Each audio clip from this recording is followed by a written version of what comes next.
Welcome to our show, Tough Talks Unlimited, co-hosted by Derrick Bowles and myself, Michael Garth. In this show, we're going to hear from world-class leaders and innovators, people who are willing to have positive conversations and share their insights on tough talks to get you through tough times. Let's get started. Always excited, man. There's a lot of good things happening, but our guest today is one of the most influential, powerful, develops leadership all over the world, has been speaking, an unbelievable man, Dale Brown. Coach Brown, how are you doing, sir? I'm doing fantastic. Thanks God for that. And I wish you'd talk to my wife about that. 64 years. I should have recorded this. Let her hear it. Well, we're just excited to have you as a guest. We just think we're in a unique time. As you know, our show is called Tough Talks Unlimited, and we want to talk to you about a whole bunch of stuff from things that you've seen, players that play for you, relationships, the NIL. But we don't want to take up too much of your time because we love you extremely. We just got a lot of love for you. I'm ready to roll when you two men are. So first and foremost, I want you to think about this. One of the things that pops into my mind is one of the guys that I'm pretty close with is a guy by the name of Randy Livingston. And I was Randy Livingston. Yes. Could have been one of the all-time great guards in the history of the game had it not been for his knee injury. No question. And the knee injury was far greater than most people know. Right. After he injured his knee, I sent him to the greatest orthopedic surgeon in the world, Jim Andrews. Yep. Who's done about every pro you can imagine. Yep. And he called me and says, man, this is a problem. He's missing a ligament on this side. And he said, that's why he's got this bad leg. So I'm going to take a ligament from another part of his body and see if it'll work.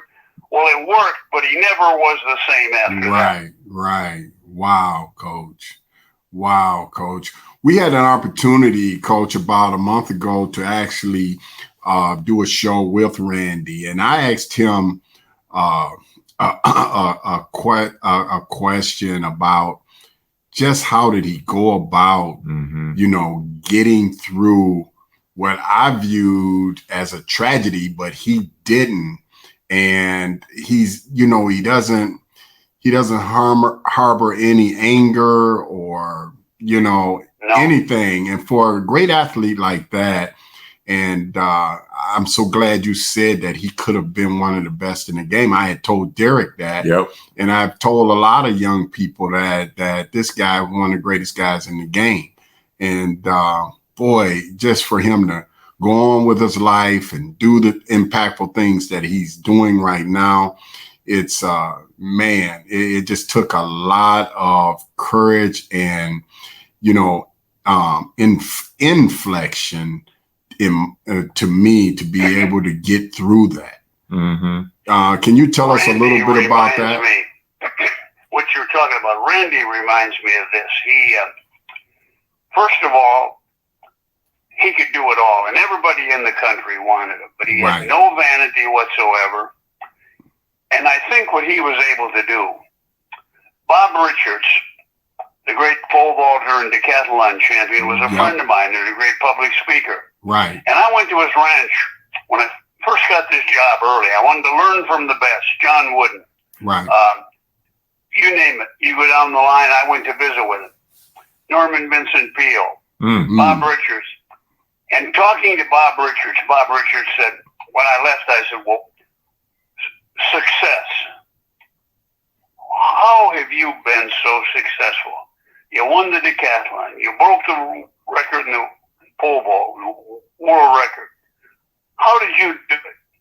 He said, Dale, he said, we hear a lot about IQ. IQ, your intelligence quotient, doesn't even compare to your FQ. He said, everybody that has a good FQ can make it through tough times. like Denny the Dimwit. I had no idea what FQ was. Yeah. So I said, explain it. I didn't say, I don't know what it is. I said, explain exactly what you mean by FQ. Right. He said, your failure quotient. No. He said, the French have a word called idée fixée. And he said, what that simply means, what you will, he said, everybody wishes they were better looking, wishes they had a better job, wishes they were richer, wishes they were more happy. Wishing is worthless. He said, you got to will it. And he said, the will comes because we all are going to fail. And he said, you show me the most successful people, whether it be your spiritual life, your job, whatever it is, those people have been able to implement FQ better than their IQ. Their IQ is secondary to their FQ. And I already found that to be true. How he played 10 years in the NBA with a substitute ligament in that leg is beyond me. But it goes back to FQ. And it's so easy to, oh, poor little old me. Exactly. Look at me. And then all of a sudden you suffer more. So instead of, this sounds a little bit bizarre, but defeat, I guess, is the way I grew up with. This is not a sob story, but 2 days before I was born, my biological father abandoned my mother and I and never came back. She came off a farm. She was panic-stricken. What's she going to do? She only had an 8th grade education. She had to become a maid.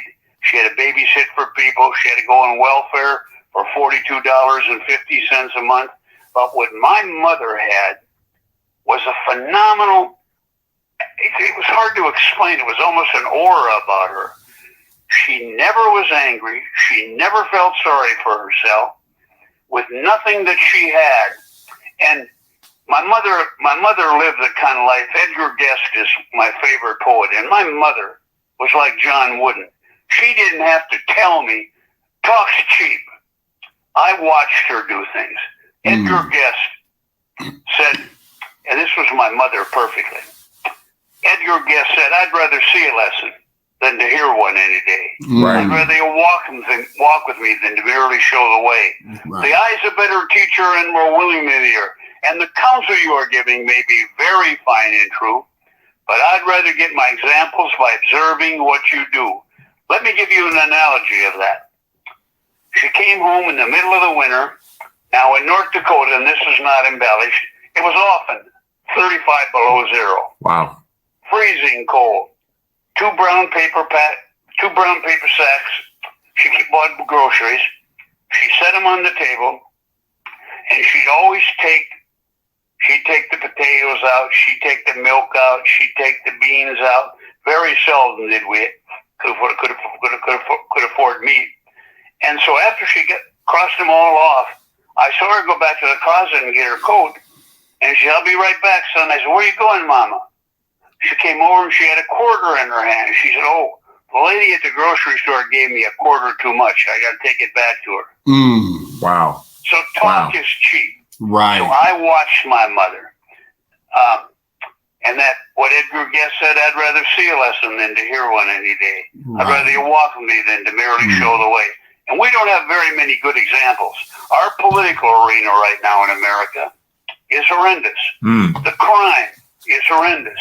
It's because my dear friend Harry Edwards described it better than anybody. Silence has always been evil's greatest ally. Right. We don't speak up enough for what's right. Absolutely. Absolutely. Man, that's powerful. Absolutely, Coach. Well, you went right in on to something that we talk a lot about on this show, and it's tough talks. And you know what Harry Edwards said to you is something I preach every day. I think Derrick gets tired of hearing about it. You know, Coach,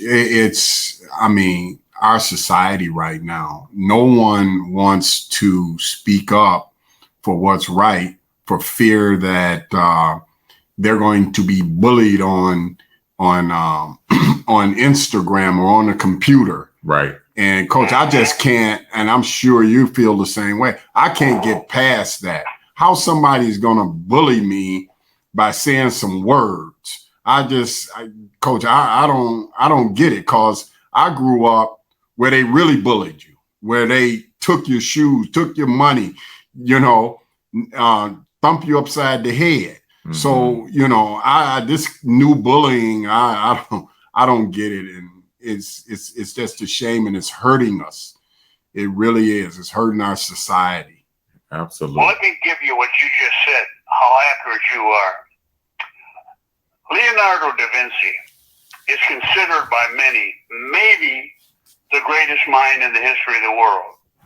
Albert Einstein, we can throw him in, and we can throw Derek Bowles in. I don't know.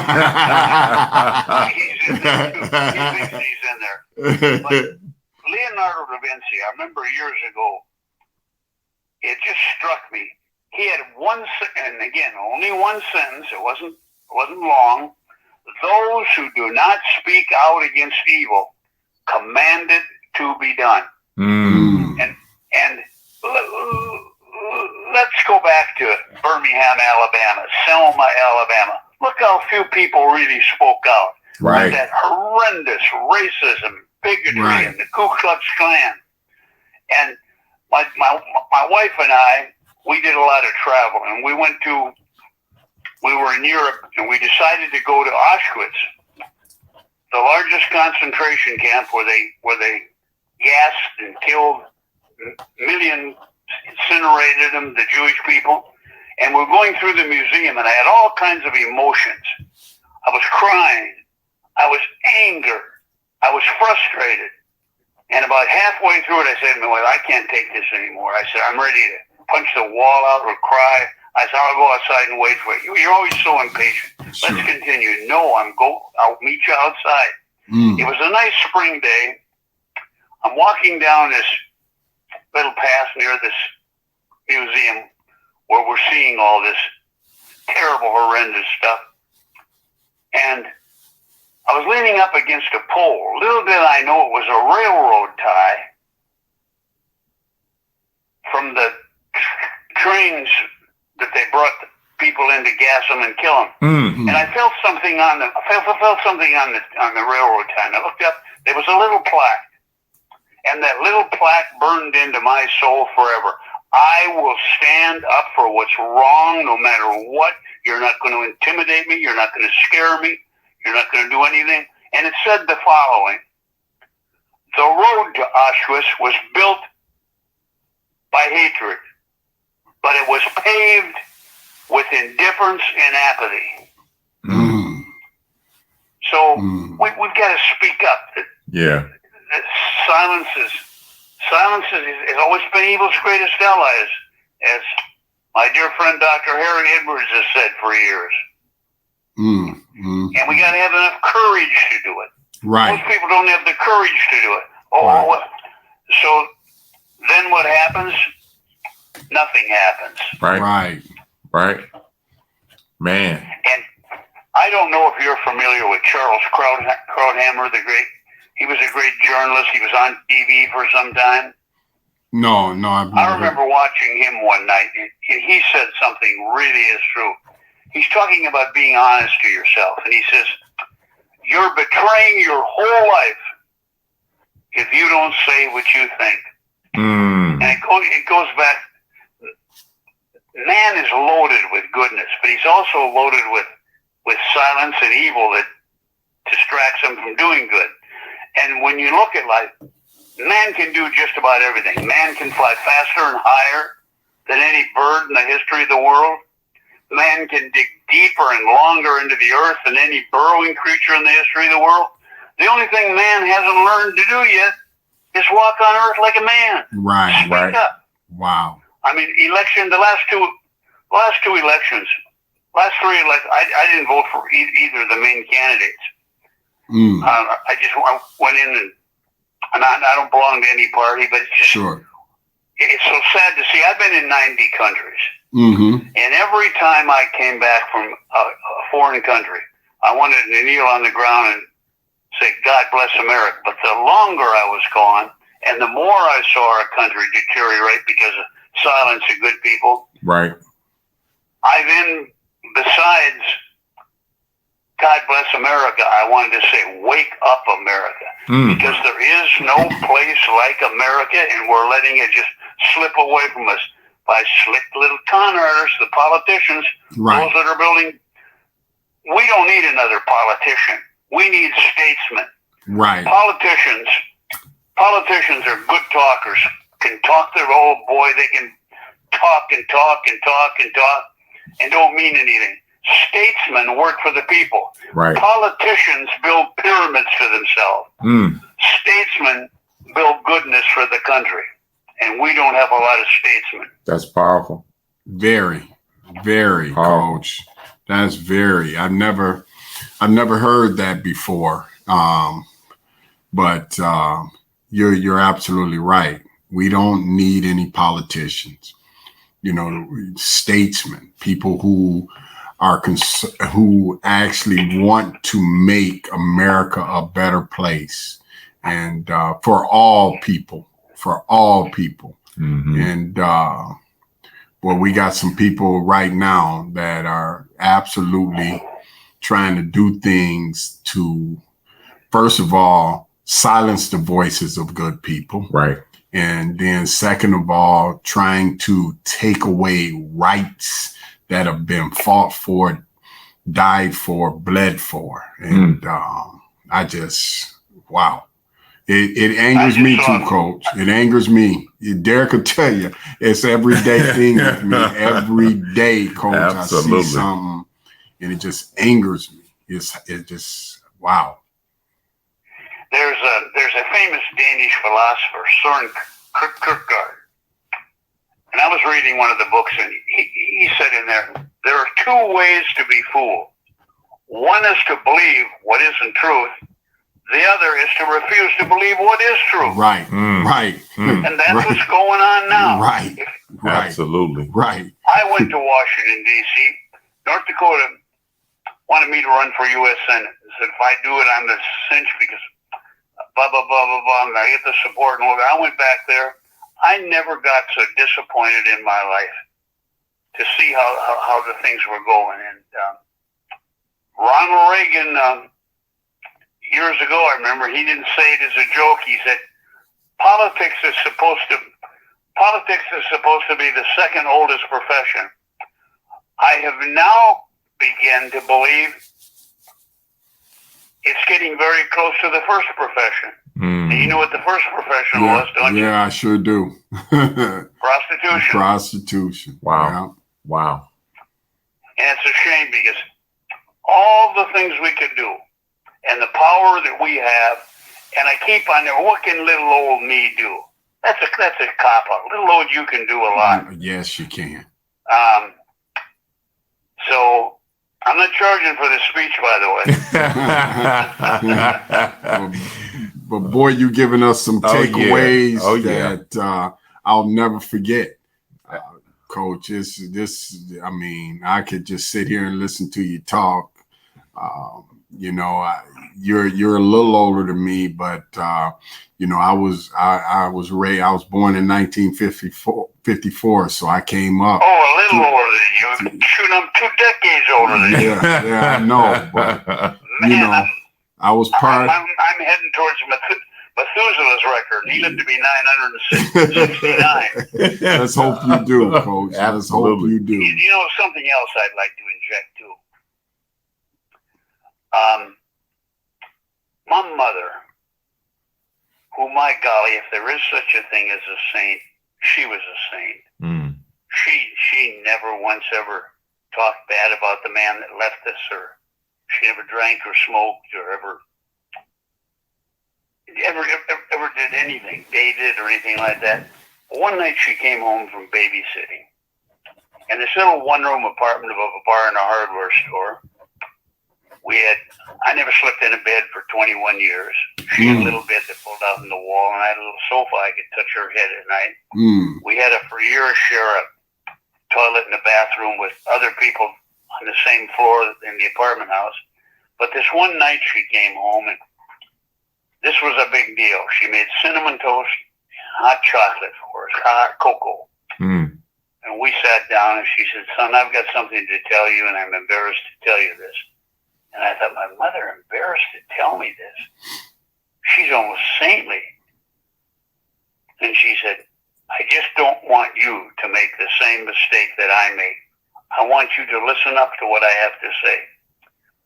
She said, when these big shots come to pick me up to babysit or clean their home, she said, I'm so self-conscious that, you know, they're going to ask me questions about what your husband do, and I don't want to say divorces. Where'd you go to college? I don't want to say 8th grade. She said, I worry about they'll smell the mothballs in my dress. We bought almost all of our clothes at rummage sale, and they have that mothball smell. Mm-hmm. So she said, son, I haven't been able to provide you with much, but there's something I want to tell you.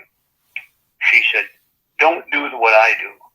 She said, I go look up big words in the dictionary, and I put them on a 3x5 card, and I study them the day before. Then I have it in my lap when I get in the car, because I want to control the conversation. I want to make an image upon these people. I'm embarrassed by where we live, and there's nobody. Son, don't ever do that. She said, for this reason. She said, son, you always speak from your heart instead of your head. And she said, remember this, if you spend too much time polishing your image, son, you'll eventually tarnish your character and be an unhappy man. Wow. She said, you speak from your heart. And that's when I did. Now, you can call it diarrhea of the mouth, loud mouth, whatever you want to talk. I'm going to stand up against evil. And not try to be who we aren't. Yep. Man, that's powerful. That's powerful. You're always giving so much insight, man. And again, and like I said, I'm a student. I'm just thankful to be on the conversation and Coach being and having an opportunity to connect with you. Talk to us a little bit, because you know I'm always thinking in my mind. Me and Coach talked about it earlier. Let's talk a little bit about some of the things that's happening, not just in our society, but you know what do you see by actually having an opportunity to have coached some of the best players that ever played a game, right? You coach Chris Jackson, Shaquille O'Neal, you've coached Randy. I mean, you've coached a number of guys, and I kind of want to hear about that experience as well, because I think it's important, and I want people to understand how did you handle, you know, really being in leading that program. That's a real question for you. You injected a word, handle, and I'm gonna come back to your question, but let me tell you a little story about John Wooden. He'd written a book about coaching, and one of his chapters were how to handle your players. And he said, lo and behold, he said, shortly after the book came out, he said, you're never going to believe who called me, Wilt Chamberlain. Coach, and he said, Coach Wooden, I got a lot of respect for you. And he said, I read your book. But he said, you don't handle players. Right. He said, you handle furniture and cattle. Right. He said, how do you work with your players? Right. And John Wooden said, oh, man, you're right. He then, in his next edition, made him change that word.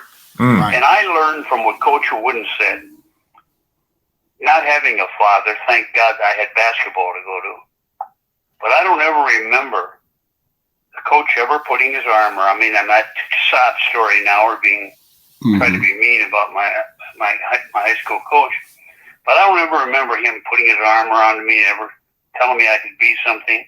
And I found out real early in coaching that players really don't care how much you know until they know how much you care. And once you care, they will run through brick walls. Right. And I'm not talking about fake caring, so you get something out of it, but just really caring for people. Right. And right. the great joy is being able to help people and not just use them. Mm. Mm-hmm. Yeah. But there's too much using now. Absolutely, Coach. And you know this for sure. In all your years here walking this planet, that there's not anything, even evil, that is not driven by relationship. Mm. You know, relationship driven leadership is the most powerful thing on earth. That's Jesus Christ himself. You know, he was a relationship driven leader. And it's, you know, without it, there's not, you're not going to have any success. I see a lot of young coaches today, and they're all into the analytics and the this and the that. And, you know, I'd heard a long time ago what you said about handling players. And boy, right away, when I would hear guys say that, I would be like, man, how you handle your guys? I mean, are they slaves to you, or what kind of relationship is that? Right. And you know, you not only do you work with them, but you develop a relationship. And Coach, I just want to share this with you, and I'm gonna let you speak on this. You know, Tom Izzo and I go all the way back to college, Coach, and I was with him the whole time from the start, from the start of his coaching career up until last year when I retired. And you know, everybody talks about the success and what we've done and all of the, you know, the Final Fours and the Big Ten championships and the pros and all of that. And you know, we would always sit down in front of a lot of guys who would come and visit and ask us questions about the program. And they want to talk about our rebounding and our defense and how our guys play so hard and all that. And they would want answers about those things specifically. What they didn't want was when we would tell them, it's all based on relationship, man. If you just as you said, Coach, if you just develop a relationship with guys, you can get them to do anything you want them to do. So no question. You know, before we can have victory over ourselves, we got to go through considerable conflict with ourselves. Mm-hmm. And we can't go through that conflict if we don't give our whole heart to God. And I'm not trying to sound like an evangelist or a priest or a minister or a rabbi or anything else, but I don't know how people do it. I think I'm a very strong-willed person, but man alive, without God, and this isn't a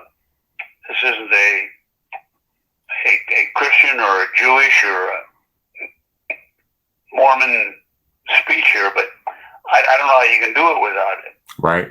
Right. Nothing is easier than self-deceit. We can really play great games with ourselves. Right. And it goes back again. I'd rather see a lesson than to hear one any day. Absolutely. You know, Coach, I had opportunity to spend some time with John Lucas, and you know, he has his alcohol and drug use rehabilitation program that he does. And, you know, he's worked with, you know, all kinds of people, a lot of famous people. And he told me over dinner one time, he says, Garland, let me tell you something.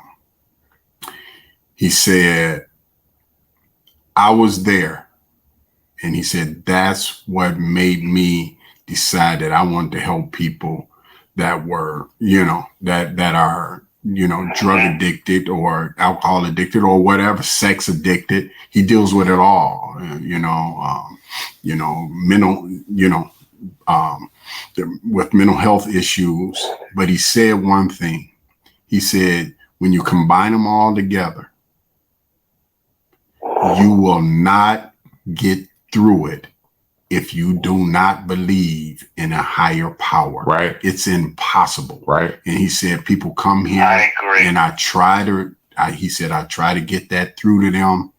And the ones that do not adhere to what I'm saying, they don't make it. They may leave here clean and ready to go, but then they're right back in the streets or, wherever, doing the same exact things that brought them down here. And it's amazing. I mean, Coach, you hit the nail on the head. You have to have God in your life. Absolutely. Absolutely. Well, I think I'm a street kid, and I think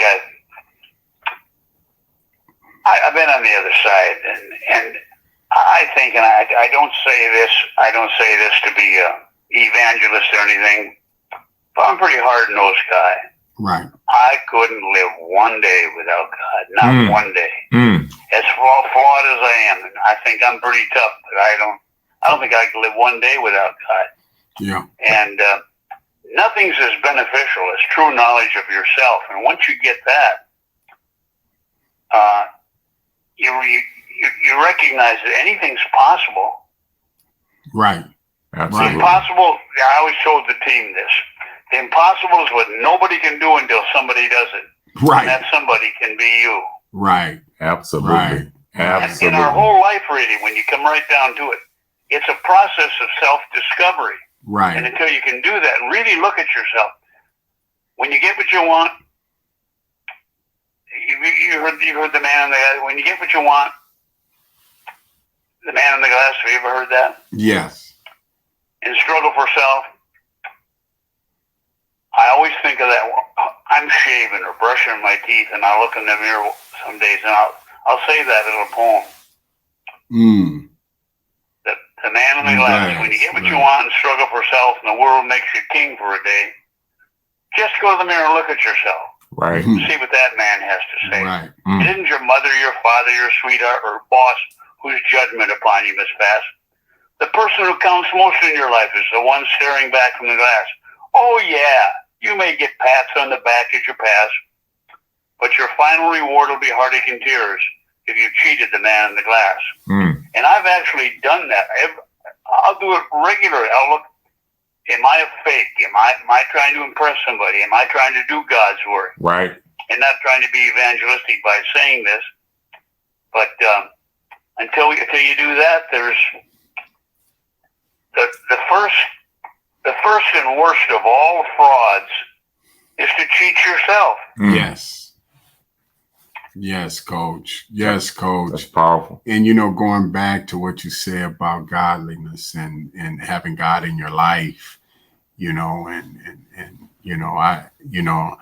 always alluded to this. I didn't have a father either, Coach, and my grandma basically raised me most of my life. I have 5 other sisters and brothers, and my mom was either working or sometimes just out, doing what young women do. But Coach, she would always read to me stories about powerful men from the Bible, Samson and David and Joshua. And she made sure that,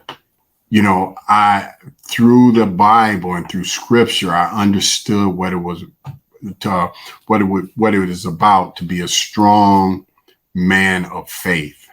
And I used to say this to our players. I said, hey, man, have you ever been in a fight with a church boy? And it kind of looked strange, I said, no, serious. They'd laugh, just like you and Derrick did. And I said, no, I'm serious. Have you ever been in a fight with church boy? And I said, church boys don't fight very much, right? No, they don't. No, they don't. They do everything to stay out of fight, right? Yeah. I said, so have you ever seen somebody get in a fight with a church boy? Yeah, Coach. I said, who won? The church boy. I said, yeah, you know why? Because he has no fear. He has no fear. He doesn't have any fear. because God has set his heart in a place that he knows whatever the outcome is, that the Lord's going to take care of him. So he's not afraid of dying. He's not afraid of being hurt. He's not afraid of anything that you can throw at him, because he knows he's a child of God, and God is going to take him. So he's fighting you with no fear. You can't beat that man. You're not even going to tie that guy.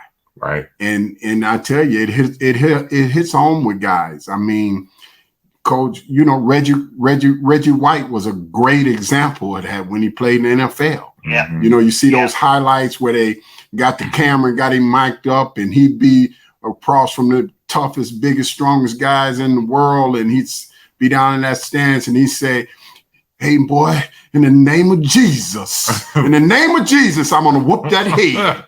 and these guys wouldn't, you know, wouldn't be no swearing, nothing like that.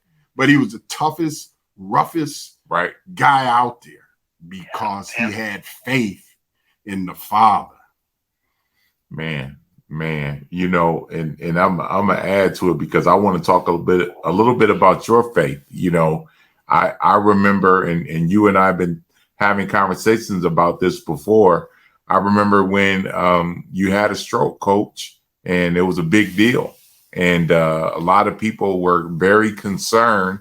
And the truth is, not only did you recover, but you recovered at a very high level. So give us a little bit of background, because I think people need to hear what you went through personally, and it was a big deal. Was 62 years old, had never really ever been sick, was just going into retiring from coaching of basketball after 44 years, and showered, came out of that shower, and all of a sudden something hit me. It dropped me to my knees, and I couldn't get up. This is not embellished. This is not bragging about, oh, I'm strong, I got up from the floor. And I got up and finally got dressed. Well, my wife had been somewhere at the L.S.U or shopping or something. She was gone from the house. But she'd lost a sister through a stroke. And she came in and you've had a stroke. And she got the ambulance. They took me to the hospital. And I heard the doctor in the other room. The door wasn't closed, and I was in intensive care.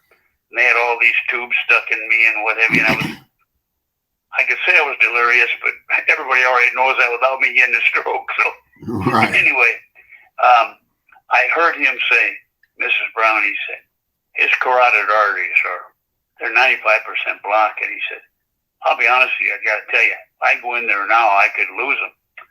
So he said, "Let's just give it some time." And he said, "Let me think this over and call some cohorts of mine and try to figure this out." And the minute he said it, I silently said a prayer to God. And everybody does the same thing. The phony talking to you. I used to, "Oh, God, help me with this, and I'll never do this again."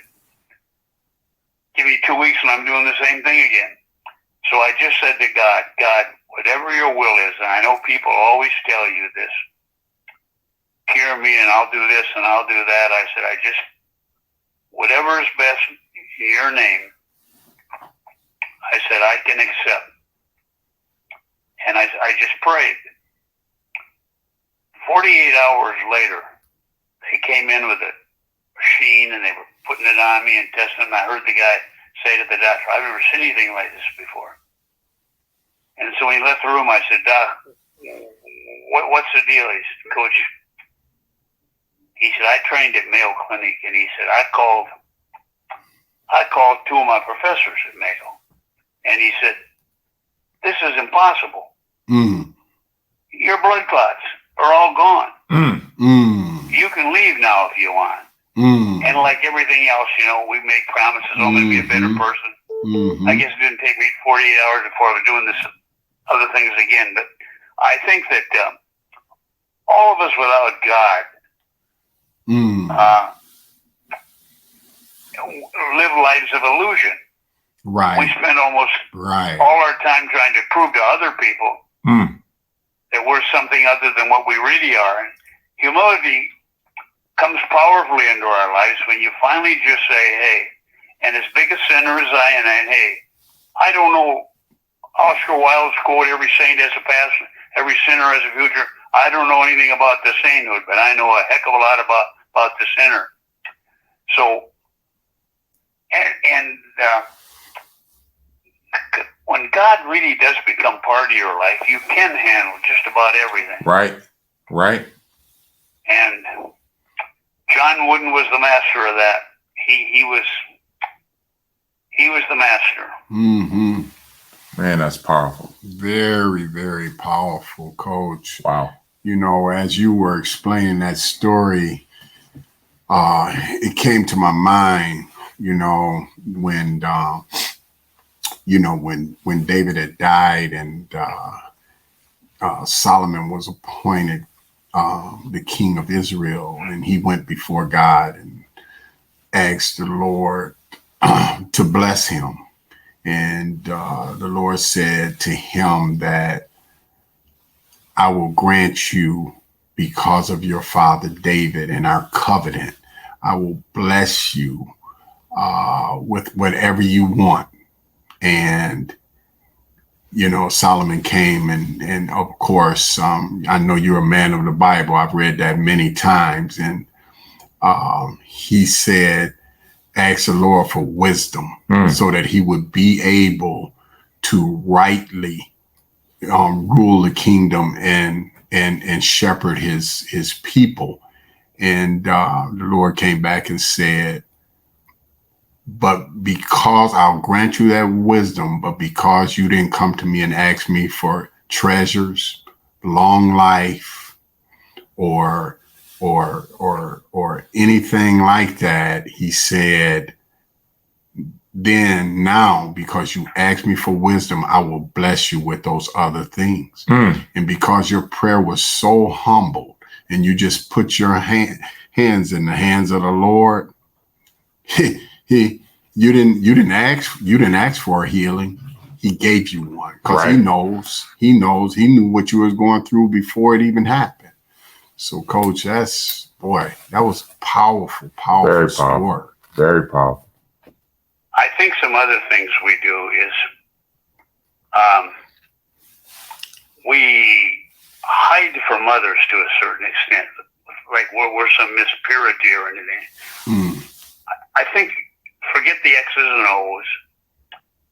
I used to always deal with the players honestly. I would tell them the weaknesses when I was calling him in, trying to help him with something besides basketball. Right. I would tell him mistakes I made growing up and still making. Right. And then I can see their eyes. I can't believe Coach said that. Mm-hmm. What do you mean, can't believe you said it?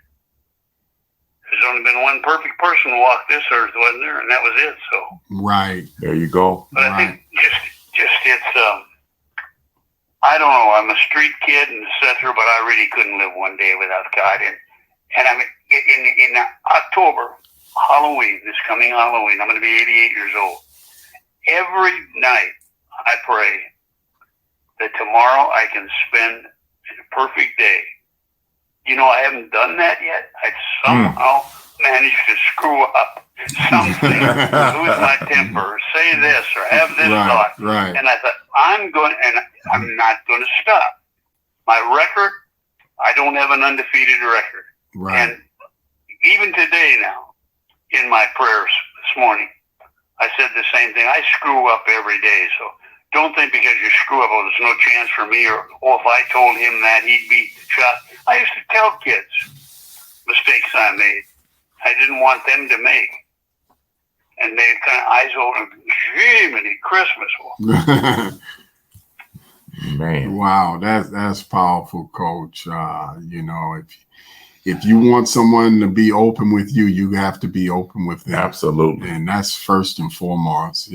It just shows how, in tune to the human, what do I want to say, the human walk in life you are, Coach. I mean, Wow, you're a man. You're a man of the wisdom of Solomon and the heart of David. Man after God's own heart. And, absolutely. I can Let me give you two gentlemen a perfect example. And I tried my best. My dear friend John Wooden for 40-some years was my mentor. Okay. We were sitting in a restaurant. Maybe Derrick was went to that restaurant. It's called TJ Ribs in Baton Rouge. A friend of mine owns it. Myself, John Wooden, and the owner.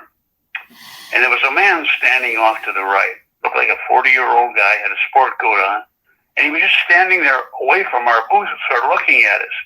And just as our food came, he came over to Coach Wooden and said, "Excuse me, Coach Wooden." He said, "I don't mean to interrupt. I know you're going to eat." And he said, "I don't want a picture. I don't want to shake your hand. I don't need an autograph. I just want to tell you this, Coach Wooden." He said, "You are one of God's angels, and God bless you. You're my hero." And he started to walk away.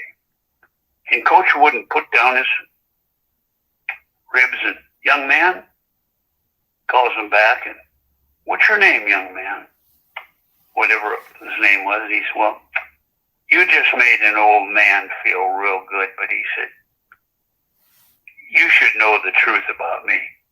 He said, "I'm not what I ought to be. I'm not what I could be. And I'm not what I should be. But I'm sure glad I'm not what I used to be. And I'm going to work on that man that you just described and humbled me." Wow. Thank you so much for your kind words. I thought, how does he come up with that? If you're looking for perfection, and John Wooden can't get it, so there is no perfection. There's just each day screwing up. One of these days, I'm not going to screw up. Maybe it'll be today. But I haven't lost my temper, had this emotion. Right. Blah, blah, blah, blah, all the many things we do, but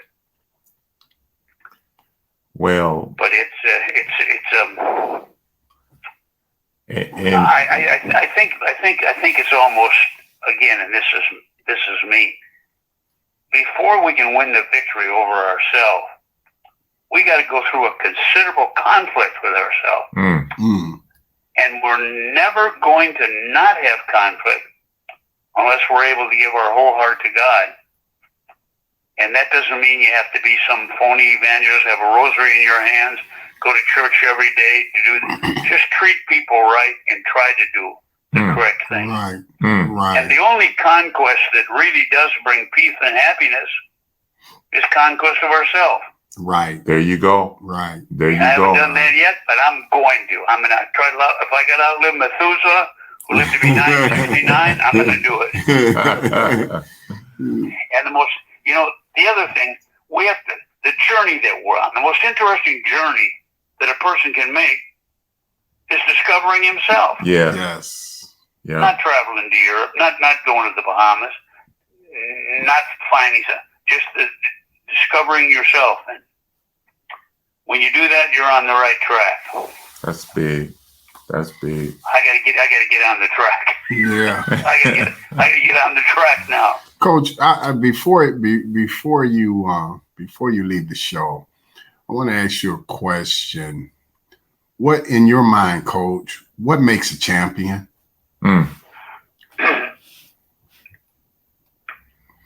That's a probing question. A champion does not come with a victory. Oh. A champion does not come with a national title. A champion does not come with a race. A champion comes, I think, being able to like yourself by saying, I'm doing my very best to live a good life. I think that's a champion. We do it too much. He's a Hollywood star. He's a millionaire. He's a famous coach. He's a great public speaker. He's this, he's that. A champion is one that really is trying to do his very best. And the old thing which I said, when you get what you want and struggle for self and the world makes you king per day, just go to the mirror and look at yourself and see what that man has to say. It isn't your mother, your father, your sweetheart, or boss whose judgment upon you has passed. The person who counts most in your life is the one staring back from the glass. Oh, yeah, you may get pats on the back as you pass, but our final reward will be heartache and tears if we've cheated the man in the glass. Man, that's powerful. And one day I'm going to look in that glass and say, hey, you're on the right path, Brown, stay on it. And talk is cheap. Everything we're saying. Now, do I hang up here and then 2 seconds after I hang up, become a charlatan? And you don't have to say the words, you watch them. Right. Watch people. Absolutely. Right. Again, at your guest, I'd rather see a lesson than to hear one any day. Right. Right. Well, Talk is Coach, cheap. well, Coach, we appreciate you Absolutely getting on with us. It's been indeed a pleasure. And boy, I learned so much within this hour that we've had you on the show. Well, you just talked to an imperfect man that's trying to be perfect, and I hope they still have. I hope I don't outlive Methuselah to get that age. But and I think one final thing before we go: the worst beating you can have is beat yourself up. Not that we shouldn't try to be better, or not that we all have temptations, or not that we all make mistakes. And I have found those that talk the most about how spiritual they are and pounding their fist, and you don't have to do that. My mother never did it. I just watched her. When she was going back to the Red Owl store, she didn't come over. Well, I'm such a wonderful, beautiful woman. I'm taking my money back. She didn't even tell me what she was taking back to the store, a quarter. And I saw her another time take 40 cents back to a Piggly Wiggly store, another grocery store. So if I had 1% of what my mama had, I'll be happy. I'm fired up now. I'm ready to roll in my imperfect world I live in. Well, on that, I mean, you pretty much just dropped the mic. That's what you just did right there. And we just appreciate you so much. I just want you to know we're very thankful. We're thankful we had a chance to have a conversation. We talk about a lot of stuff, man. And we're looking forward to hopefully having you as a guest a little bit later as we continue to grow our audience, if that's a possibility. Well, you guys were fun to visit with, and Curly, Larry, and Mo, 3 of them. I love it. So if you're listening, don't think there's perfection. I have, besides John Wooden, there was another guy that was a principal of the school, and I could always go and talk to him, and he would tell me, he'd be honest to me. Right. And I find those that try to be the most self-righteous are usually the con artists. Right. Right. So now I've given this speech, now I got to live it. Right. Talk is cheap, as they say. Right. And you guys stimulated me to be a better man. If I can get through today without screwing up, it'll be the first day in my 87 years. I'm going to try harder today, and I got a good feeling. I'm going to maybe lick this just one day at a time. That's good. That's good. Coach, that's powerful. And again, statement. For anyone that is listening in, maybe you just got a divorce. Maybe you just got out of prison. Maybe you did this.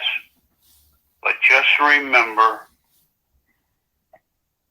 what Oscar Wilde said. Every saint has a past, and every sinner has a future. Now, I know nothing about this sainthood, but I know a hell of a lot about the other areas. Right. So don't beat yourself up. Right. And don't be afraid to share stuff. Like kids now. Kids that look up to their coach. I always, when I'd call a kid in, before I would tell him, I said, let me tell you a stupid thing I did growing up. Let me tell you a stupid thing I did last week. Honesty is, well, I'm not sure most of our politicians can spell honesty, let alone live it. So you're right about that, man. Well, Coach, is Derry humbled himself a little, because I'll never forget when he first met me. He said, "Coach, you can call me Derrick the Great or the Great Derrick." He said, I thought, damn almighty, this guy's got an ego. So do you have to call him Derrick the Great or the Great Derrick, or you just call him D? I call him D. And sometimes I don't call him by the rest of the letters in his name. I call him that other thing. I hope any of your listeners, by the way, listening to this, don't think that I'm some angelic saint here. I'm a very imperfect man trying to work for perfection. No, and it's a fun journey. No, just don't give up on yourself, and don't let it. And also one final thing. I find those that are the most critical of us sinners, the ones that try to be the most pure, they're the biggest phonies of the whole group. Yeah, that's true, Coach. That's true. That's true. John Wooden, I mean, who was the most Christ-like man I've ever met in my life, he wasn't afraid to tell me about mistakes he made in his life. Absolutely. Well, guys, you were a delight. And Derrick the Great, stay off your bicycle. All right. Coach, we thank you again. And hey, what a great opportunity to meet the great Dale Brown for the first time and have this kind of conversation. Just an old North Dakota hick that got lucky, and this conversation today that we had is going to stimulate me more to be a better man. Yeah. And one day I'm going to get through. One day, I haven't been able to do it yet. Before my 88th birthday, I'm going to have that perfect day. Man. Don't talk about it. Don't get mad. Don't lose my temper. Don't be a cynic. Don't be a phony. Just be what you are. And my mama said it. I should listen to her. If you spend too much time polishing your image, son, you're eventually going to tarnish your character and be an unhappy man. Right. Absolutely. Well, Coach, we got none but love for you. We appreciate you. You enjoy the rest of your day. And I am going to enjoy it immensely. Yes, sir. Well, we'll talk to you later. We'll talk to you, and thank you. Fun to be with you guys. All right, Coach. Take care. Yeah. Bye. Bye-bye.